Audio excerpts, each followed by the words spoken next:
Well, Daniel Vogelbach and Louis Guillorme highlighted the list of New York Mets players that were cut at the non-tender deadline on Friday. On today's show, we will talk about that, as well as if the Mets will get into the running to sign injured ace Brandon Woodruff after he was non-tendered by the Brewers. You are Locked On Mets, your daily New York Mets podcast. Part of the Locked On Podcast Network, your team every day.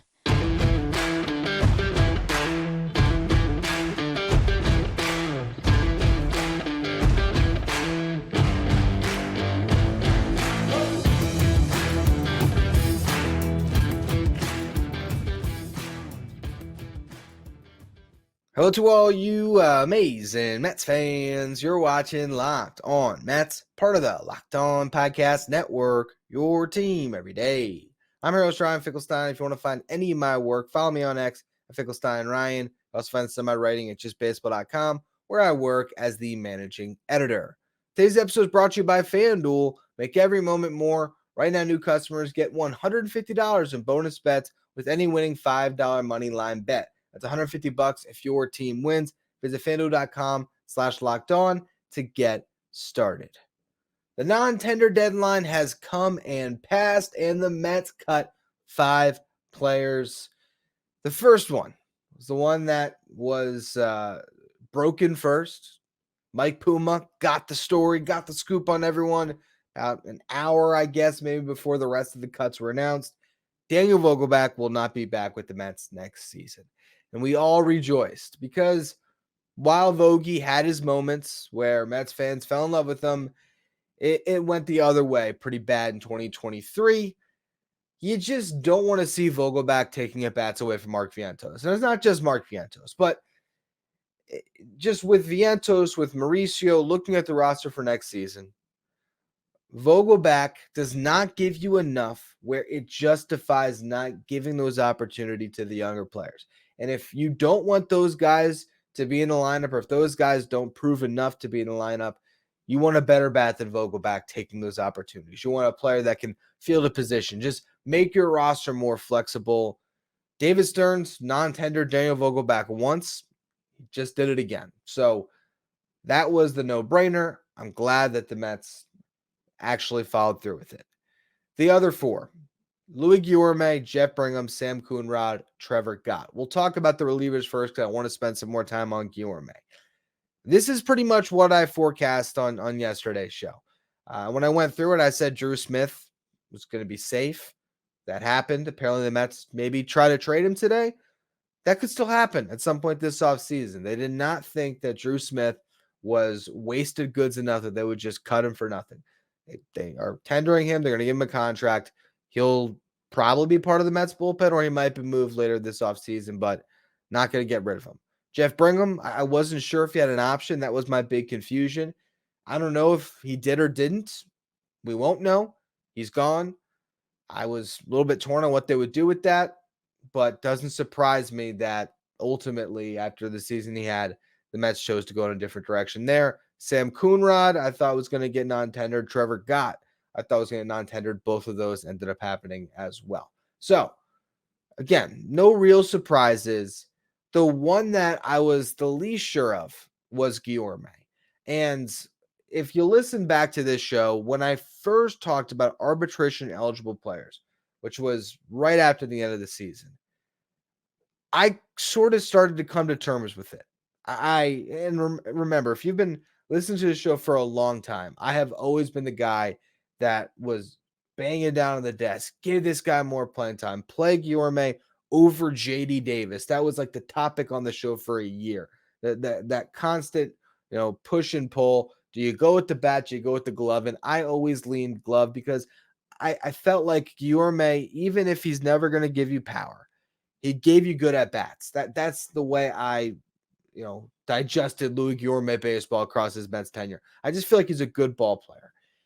Yet, with Ronnie Mauricio on the roster, it felt the writing was on the wall because you go into next season with Jeff McNeil potentially still being your starting second baseman, with Brett Beatty potentially being your starting third baseman. Ronnie Mauricio is a guy that, could push either of them at either spot, could push McNeil to the outfield, could push Beatty to the bench.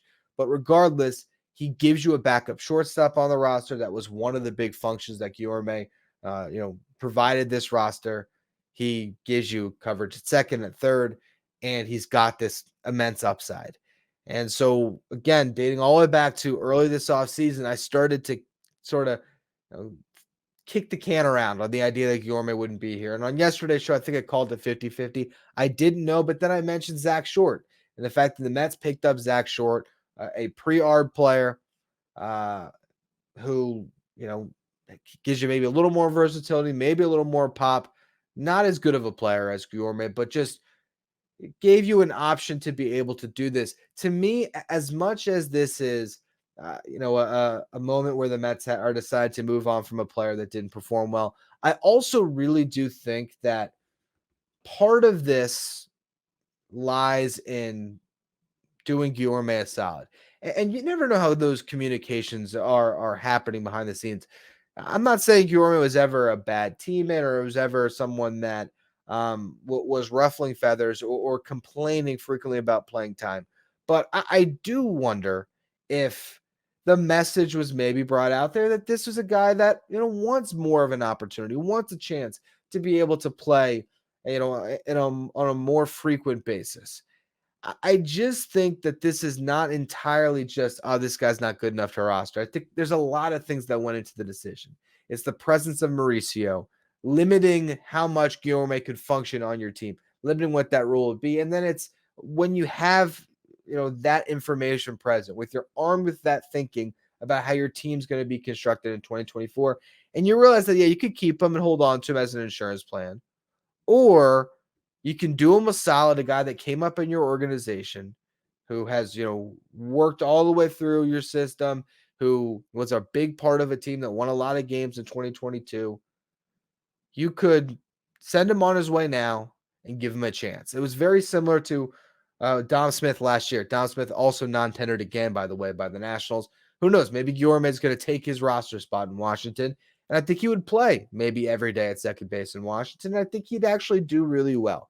But this is the best thing for Guillorme's career. And that's ultimately what I'm trying to get to.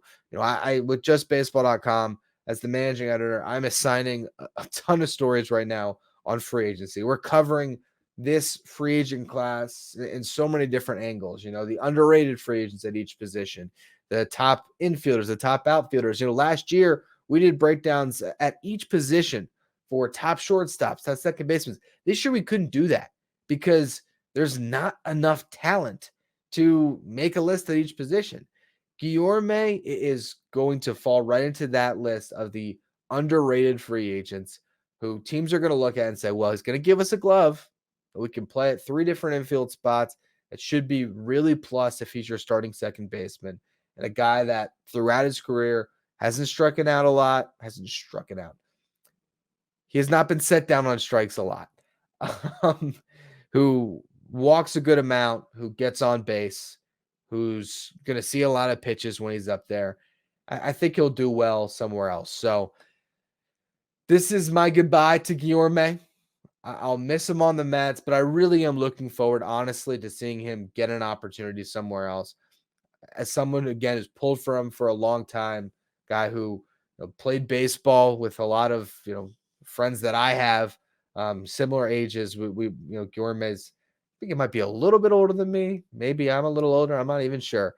But I think he might have been a grade up. Regardless, we were in the same kind of circuits in South Florida. So I'm hoping for the best. I hope this guy can go somewhere, find a role, and extend his career and have a long one. So that will be it on the Mets, guys. But there was players around baseball that were non-tendered. I want to discuss them next. Before we do, though, today's episode is brought to you by FanDuel. Score this NFL season with FanDuel, America's #1 sportsbook. Right now, new customers get $150 in bonus bets with any winning $5 moneyline bet. That's $150 if your team wins. If you've been thinking about joining FanDuel, there's no better time to get in on the action. The app is easy to use. There's a wide range of betting options, including the spread, player props, over-unders, and more. And you have not only the NFL season, you got college football, and you got the NBA going on right now. There's the in-season tournament. Some of those games have been a lot of fun, a little bit extra buzz in the arena. You can lay a little wager down to give you a rooting interest if you're tuning in to the in-season tournament. If you want to check out all the action over at FanDuel, visit FanDuel.com/lockedon. And remember, $5 money line bet. If you win that, $150 in bonus bets to kick off your NFL season or your NBA season. FanDuel, official partner of the NFL. Locked On has launched the first ever national sports 24/7 streaming channel on YouTube. Locked On Sports Today is here for your 24/7 coverage of the top stories of the day with local experts on Locked On, plus national shows covering every league. Go to Locked On Sports Today on YouTube and subscribe to the first ever national sports 24/7 streaming channel. All right. I had a pretty clear plan going into the setup for the show today as I was doing my research. I thought, all right, segment on the guys the Mets non-tendered, a segment on the guys that were non-tendered around baseball that could help the Mets this upcoming season, and then a segment on Brandon Woodruff. But as I look through the names of the guys non-tendered, I don't think there's really anybody worth discussing. Like, honestly, there's just not a lot. There's some relief pitchers, but they just fall into the whole big bucket of relievers that could be signed, and none of them are more interesting than the ones I discussed on the show. What was that, Wednesday this week, where I broke down the free agent relievers I want them as the target? Maybe that was Thursday's show. Regardless, no point in going through those names. Rowdy Tellez was non-tendered. That's a Daniel Vogelbach clone coming off a worse season. Juan Yepes was non-tender from the Cardinals. Now, that name's going to get a lot of buzz this offseason because he had a pretty decent year in 2022 at the big league level. He's still young enough that people will dream on him. He is Venezuelan, so there could be a little Carlos Mendoza connection. But Mark Vientos is a very similar player and one that I think should get those opportunities before you bring in a Yepes. So, again, just not a lot to look at here. Mike Ford was like the one guy I was like, okay, kind of interested in him because he hit 16 home runs in 84 games with the Mariners. Had a 123 WRC plus. That's weighted runs created plus, measuring hitters on a league average of 100. So a 123 WRC plus is 23% better than your league average hitter. It's solid. He struck out over 30% of the time, though, really struggled down the stretch. For his career, he's got a 309 on base percentage. I don't know. It's not enough that I think I would sign him, but he's a little interesting. And then there's Nick Senzel, who gives you some super utility stuff, but he hasn't been a good baseball player in his career. His last 4 seasons, he's graded as a net negative when it comes to wins above replacement. So, again, there's really nothing to discuss other than Brandon Woodruff. So, let's just get right to the meat and potatoes. Brandon Woodruff was non-tendered.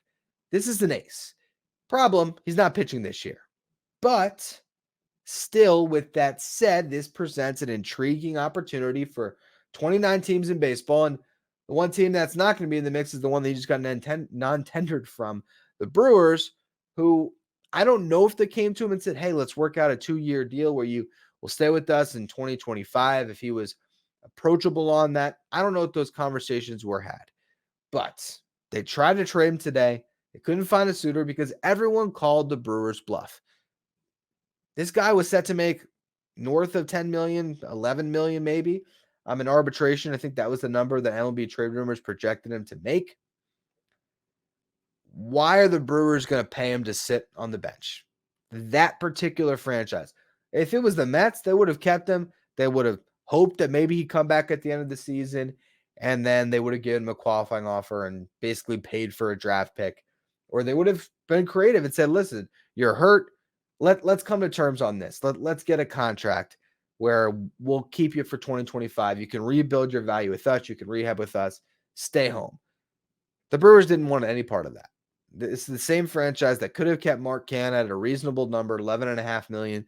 They chose to trade him to the Tigers just to, get off the salary that they had traded for at the deadline because they're willing to pay him for a quarter of the season. They're cheap. And so all of a sudden, Woodruff is a free agent. Now, this is a complicated situation when it comes to the contract, and I'll touch on that actually a little bit in the next segment. I just want to break down how good this guy is, if you're not aware. 3.10 career ERA. It's pretty good, right? Look at what he has done dating back to 2019 when he fully, established himself as a starting pitcher in the big leagues. 3.62 ERA in 22 starts, 121 in 2/3 innings pitched, struck out over 10 batters per nine.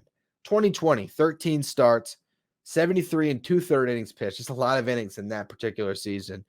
3.05 ERA, struck out over 11 batters per nine.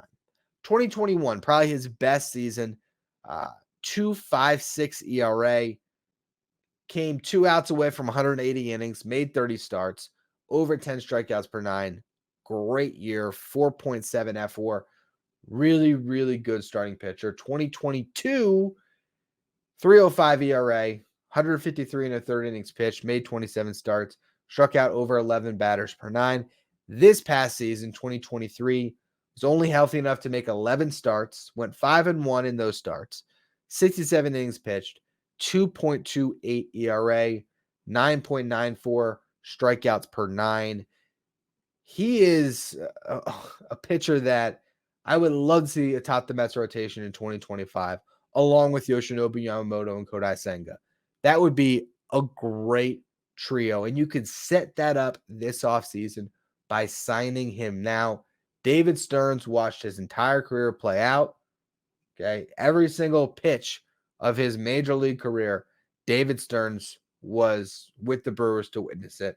Obviously, this past season, he stepped down to more of an advisor role, but still, if anybody knows Brandon Woodruff, it's David Stearns. If anyone has a relationship with Brandon Woodruff that could be played into these negotiations, it's David Stearns. If any team has the financial wherewithal to take this type of a risk on a player that's going to be getting a little bit of a complicated surgery, and who knows if he's going to come back the same guy, but it is worth it. It's the New York Mets. So what does a contract look like? Should they go after him? Like I said, we'll touch on it a bit in the next segment. I will give you this as just a general framework to leave you with here before we get to it. Chad Green, similar situation this past season with the Blue Jays. Was hurt. He's been a great reliever in his career. They signed him to a contract that guaranteed him. It was a 2-year, $8.5 million guaranteed. Okay. So it was super complicated, right? Look, you know what?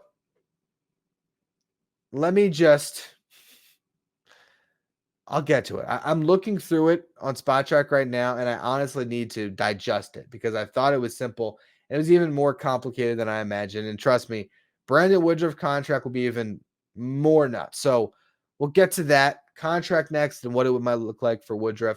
I also want to touch on the Mets 40-man roster. All of that in a minute. First, though, another word from our sponsors.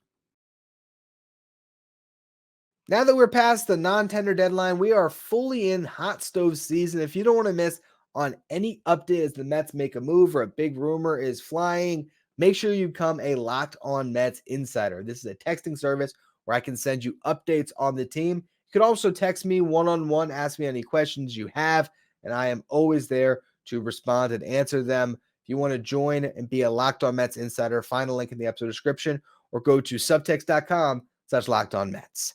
Now, I've had some time. I have processed the Chad Green contract so I can be informed as I bring this to you. It was even more complicated than I thought. So, here's the guaranteed money for Chad Green. He got a 2-year, $8.5 million deal last offseason with the Blue Jays. Now, that breakdown is $2.25 million while he was rehabbing for the most part this season. He did pitch 12 innings, had an ERA over 5, but the stuff showed to be better than that. Underlying numbers said he was supposed to be better. Just didn't have the best results on the ERA as a reliever. But again, they knew he'd rehab most of the year. He eventually came back. He proved health. So this is where the contract got complicated. What was guaranteed was the $2.25 million, and then there was a player option for $6.25 million. But that wasn't the first option that triggered. So the Blue Jays had first right to keep him on their team. It was a 3-year, $27 million club option that they could exercise if they chose to. Now, if they declined it, it would be ball in Chad Green's court, $6.25 million player option. That's how he got that guaranteed money. That's what set his luxury tax number at $4.25 million this past season. It was looking at the guaranteed money over 2 years, dividing it. That's how you got there. He declined it because he would have made more in the open market. Well, then it came back to the Blue Jays. They then had a chance to exercise a 2-year, $21 million club option. So remember, the first one was 3 years, $27 million. They didn't want that third year. But the way they structure the contract, the AAV for a 2-year deal, $1.5 million more, they decided that was worth it. They waited to see if he would maybe only want the 1-year deal. He didn't. Came right back around to them. That was the contract they wanted. They get their guy. They now have Chad Green for 2 years where he should be healthy. They don't even let him get back to free agency. So could the Mets structure a similar contract for Woodruff? Yes, it could just be a 2-year deal. It could be, let's just say the qualifying offer this year was $20 million. You could give him, a 2-year, $20 million deal, cut it right down the middle.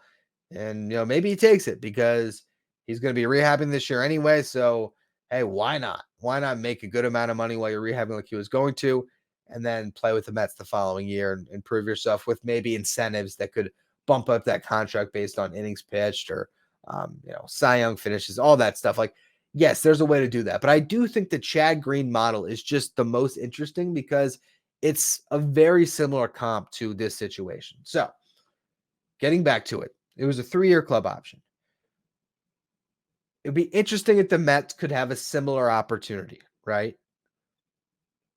Maybe because he's a starting pitcher, let's actually call it like a 2-year club option. And maybe that's, 2 years and it's like $17 million per, right? Something like that. It's rich, but if he proves to be healthy and you feel really good about it, no brainer. Get him for 2 years. Now, if you decline that, comes back to him on a much, much cheaper player option, which would only be exercised if Woodruff, basically just had a horrible time with rehab and 2025 became uncertain. So to structure that part of it, luxury tax this year doesn't matter. Okay, so if you're the Mets, maybe you give him more money than everyone else to rehab. Let's just say you give him $7 million. And then you give him a $3 million player option in this contract. Now, he's never going to take that if he's healthy, but it mitigates your risk. If he's not healthy, well, he gets to stay on the LB roster, continue to try to figure it out, and he sticks with you. And probably has to be more money than that. I'm doing this on the fly. You probably have to guarantee more. Maybe it's, the same. We'll call it 10 and 5, whatever it is. Maybe it's 15 million guaranteed. The bottom line is where this contract will get interesting is that final club option that can trigger. And if it was a club option for the 2025 season, and that's ultimately where both sides want to get to, that this guy's going to get healthy and it's a 1-year, $20 million deal. You feel good about it. There's a lot of different ways you can play with the numbers on this thing. And I hope this didn't get too convoluted, but my point is the Mets are a team that can get creative with the structure here. They can get creative, whether it's just a straight 2-year deal, whether it's a 1-year deal with some complex option structure like the Chad Green contract, whether it's heavily incentivized. The reason why you do this is because you have a relationship, if you're David Stearns, with Brandon Woodruff. And if he bounces back healthy and you can get this guy for 2025, where you're just maybe playing out a season, or even if you can get that club option to be a 2-year club option where you can get him for 2025 and 2026 at a number you really like, where if Burns got to free agency, or when Burns gets to free agency after this season, he's going to make, $35 million potentially. And because Woodruff was hurt, you could get him at a fraction of that.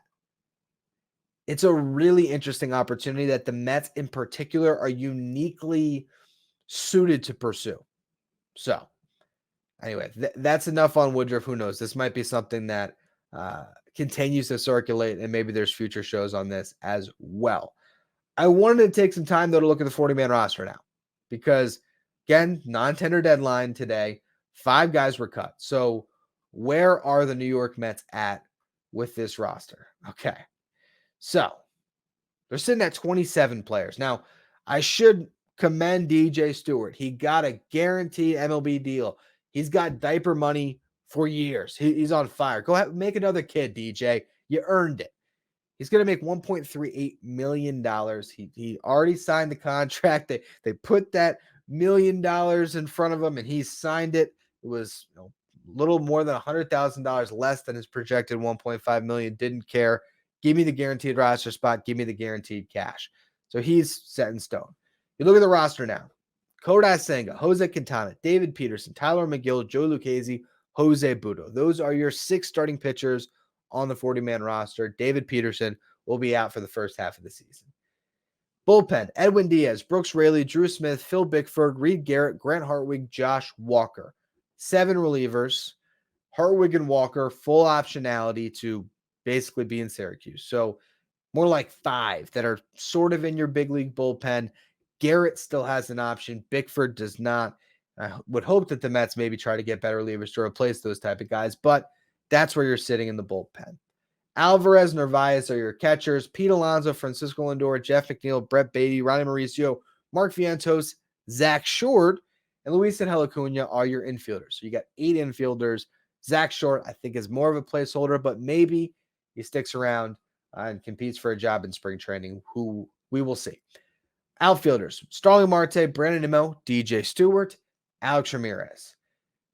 27 players again on this 40-man roster. Butto, Walker, Hartwig, Reed Garrett are 4 players that will be up and down next season, but I don't necessarily forecast them being on the opening day roster. So that takes you from sort of a way too early active roster standpoint from 27 down to 23. Alex Ramirez, Luis Angel Acuna, they're not going to make the team. So that takes you from 23 down to 21. Phil Bickford and Zach Short. I don't necessarily want to see them on the team. They could, but if you do a ton of stuff this offseason, maybe they won't be. That takes you down to 19 players, and David Peterson's hurt. So if you're looking at potential active roster now, you're sitting at like 18 big leaguers, which means the Mets have to add at least 8 viable major leaguers to their roster. And you want to add 13 because you want to get up to a 40-man roster and you want major league players on that roster. You've already protected the 2 guys that you didn't want to lose in the prospects in Acuna and Ramirez. Hopefully all the other guys make it through the Rule 5 draft. It's going to be a fascinating offseason. David Stearns has cleared the deck for himself. If the Mets weren't trying to compete this season, their roster would be a lot more full right now because they would just be keeping placeholders that were cheap to make their way through a season. They would have kept Guillorme because why not? They would have kept Vogelbach because, hey, they're big leaguers and you're just kind of buying time for a season. No, the Mets are trying to field a team that can win the World Series this year. Are they going to, project themselves to be World Series favorites by opening day? Absolutely not. They're going to field a roster that if things break right at the deadline, you're going to add more and, become a viable contender. They're going to take a Brewers model as far as finding some talent within the margins, but they're also going to spend on the areas where it matters. That's where Yoshinobu Yamamoto squarely in focus. That's where we could see the Mets make some creative trades this offseason. Obviously, Juan Soto is the big name everyone wants right now. Who knows if the Mets are able to pull that one off. Tyler Glasnow, which we've talked about on this show before, as a potential starting pitcher, is making a lot of money on a 1-year deal now. There's a lot of interesting components that will be factoring into all of these decisions throughout the offseason. And we're in for a really exciting one. So make sure that you're tuning in because I think we're going to have a pretty wild ride to close out this year. We got like 6 weeks left in the year. I think by the time we get to the new year, it's going to be a completely different Mets team, and I'm fascinated to find out what it's going to look like. But until then, until Monday for the next show, that's going to be all for this edition of Locked On Mets. Make sure you follow, rate, and review wherever you get your podcast. Follow me on X Finkelstein, Ryan. Follow the show, Locked On Mets. If you want to become a Locked On Mets insider, find the link in the episode description or go to subtext.com/Locked On Mets. And now, if you want and you're still looking for some more content, check out the 24/7 Locked On Sports Today channel covering all the top stories in sports. You can find it on YouTube, so check that out now as well.